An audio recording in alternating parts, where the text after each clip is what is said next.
Oke, Assalamualaikum warahmatullahi wabarakatuh. Hari ini kita akan mulai lagi topik bahasan tentang ujian lisan. Selamat merayakan Hari Raya Idul Fitri.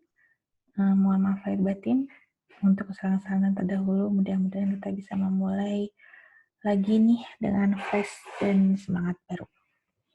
Baik, kali ini kita akan diskusikan mengenai ujian lisan atau ujian oral, di mana ujian lisan atau ujian oral ini merupakan bentuk ujian yang paling tradisional, yang paling awal mulai muncul dari sejak dulu, terutama pada bidang-bidang kesehatan. Dulu ini istilahnya adalah Viva Voce. Viva Voce merupakan bentuk ujian yang paling tradisional dengan beberapa keterbatasan, yaitu karena tadinya memang berhadapan-hadapan dengan penguji, maka ya tentu saja kadang-kadang ada sifat subjektif yang muncul dari para penguji. Terutama kalau pengujinya misalnya killer ya. Jadi sifatnya intimidating. Maksudnya beberapa penguji itu kan ada yang punya aura-aura tersendiri yang kadang-kadang bikin peserta ujian udah drop duluan sebelum ketemu sama pengujinya. Kemudian mengenai language barrier, misalnya kalau kita diuji oleh seseorang yang menggunakan bahasa ibu yang berbeda dengan kita, dan juga kadang-kadang penguji akhirnya terjebak untuk menanyakan beberapa sifat pertanyaan yang sifatnya recall atau tidak aplikatif.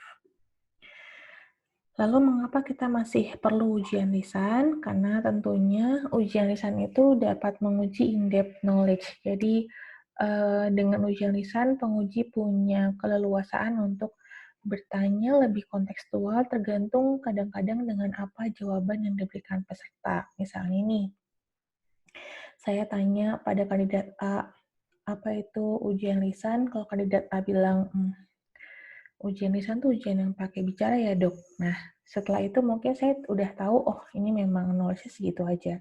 Tapi kalau kandidat bisa saya tanya, apa itu ujian lisan itu adalah bla bla bla bla bla diterangkan sampai akhir. Lalu nanti dari pernyataan dan jawabannya saya punya lagi trigger lagi atau pancingan lagi sehingga saya bisa nanya sampai bisa ngukur sampai seberapa dalam pengetahuan satu orang kandidat. Hal ini nggak bisa didapat dengan ujian yang menggunakan MCQ karena kalau sifatnya MCQ ini kan sifatnya sama ya, jadi seragam. Kita nggak pernah tahu misalnya si A dan si B sama-sama benar, tapi mungkin saja sebetulnya pengetahuan B lebih dalam dibanding pengetahuan A. Yang kedua, kenapa kita butuh ujian lisan? Karena kalau ingin ada ujian yang nggak pakai nyontek, ya inilah ujiannya. Mahasiswanya merespon secara verbal, ya langsung, lisan, dan in time. Dia mau nanya sama siapa karena berhadapan langsung dengan pengujinya. Dan tadi itu dapat melihat luas dan dalamnya pemahaman mahasiswa. Sebenarnya yang seperti ini juga ada di ujian esai sebenarnya ya, tapi tadi kalau ujian esai itu kadang-kadang kita tidak bisa melihat langsung responnya secara in time. Ya, kemudian berikutnya, jadi apa itu ciri-ciri ujian lisan? Adalah kandidat menjawab pertanyaan secara lisan kepada satu atau lebih penguji, dapat menggunakan sema terstruktur, namun sayangnya reliabilitasnya dilaporkan rendah. Jadi reliabilitasnya itu baru sampai 0,5 kalau ujian lisan 4 jam, lumayan nih lama. Dan bisa mendapatkan reliabilitas lebih baik apabila terdapat lebih dari satu penguji, dan semakin sedikit pertanyaan yang diajukan oleh penguji. Nah, kemudian karena ada beberapa keterbatasan tadi, tapi kita tetap ingin menggunakan ujian lisan pada sistem evaluasi kita, karena kan di awal saya sempat sampaikan prinsipnya bahwa semakin banyak tools assessment, itu akan semakin baik sebetulnya ya. Jadi diperkenalkan suatu konsep yang namanya SOE. Ini bukan nama kopi yang ada di iklan YouTube ya. SOE ini singkatan dari Structure Oral Examination.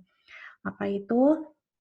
Jadi kenapa dibilang structure? Karena ujian dilakukan dengan bahan dan metode berdasarkan pada tujuan bagian mana kemampuan mahasiswa yang akan diuji, dan setiap mahasiswa memperoleh tugas atau soal yang sama atau setara. Jadi begini, kenapa dibilang structure? Tadi kuncinya satu, bahwa mahasiswa diuji menggunakan tugas atau soal yang sama atau setara. Gitu. Berikutnya adalah kenapa dikatakan objektif, karena berbeda dengan ujian lisan tradisional yang pengujinya betul-betul menguji mahasiswa dengan expert judgment-nya beliau, Kali ini, penguji mendapatkan daftar tilik atau checklist atau skala rating yang dapat dijadikan panduan penguji untuk menilai mahasiswa. Itu hal ini dilakukan untuk membatasi subjektivitas dari observer.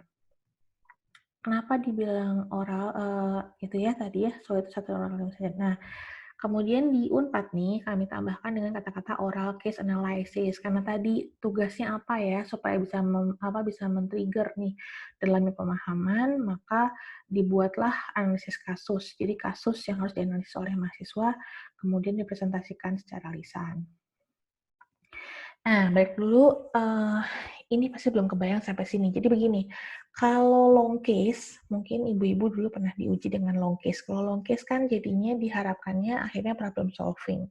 Kalau SOWE yang dipraktekkan di FK Unpad ini, diberikan kasus lengkap, dari anamnesis, pemeriksaan fisik, sampai diagnosis, sampai ke nanti treatment-nya apa, kemudian mahasiswanya hanya diharapkan menganalisis saja, karena ini ujiannya di Unpad diberikan untuk mahasiswa level sarjana.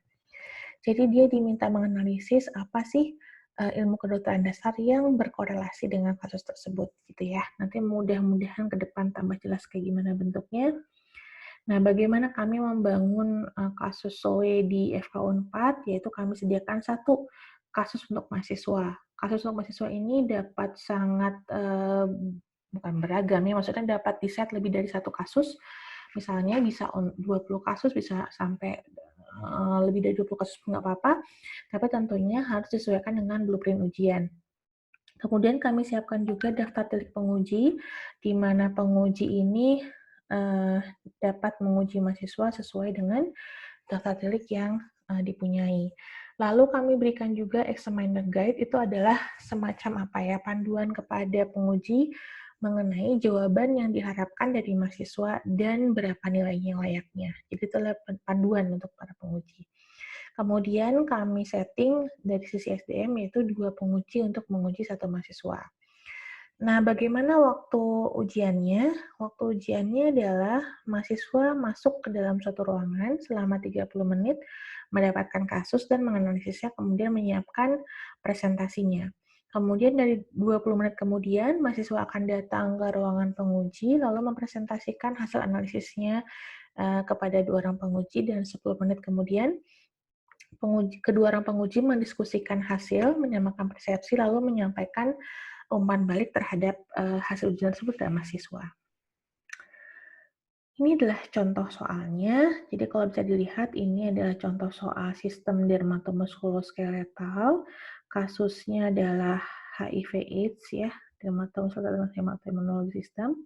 Ini kasusnya, anamnesisnya diberikan, pemeriksaan fisiknya diberikan, hasil labnya juga diberikan, diagnosisnya diberikan, dan manajemennya diberikan.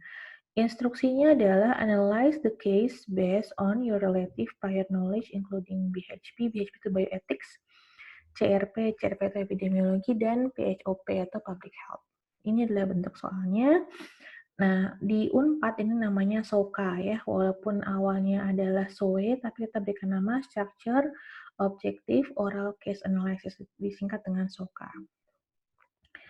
Berikutnya, ini adalah contoh checklist data tilik yang diberikan kepada penguji dengan ada maksimal skor ya. Jadi yang kami nilai adalah peta konsep dan bagaimana mereka mereview kasus, kemudian basic structure, basic function, patogenesis, patofisiologi, kriteria diagnosis, manajemen, prognosis, BHP, dan seterusnya dengan total nilai 100.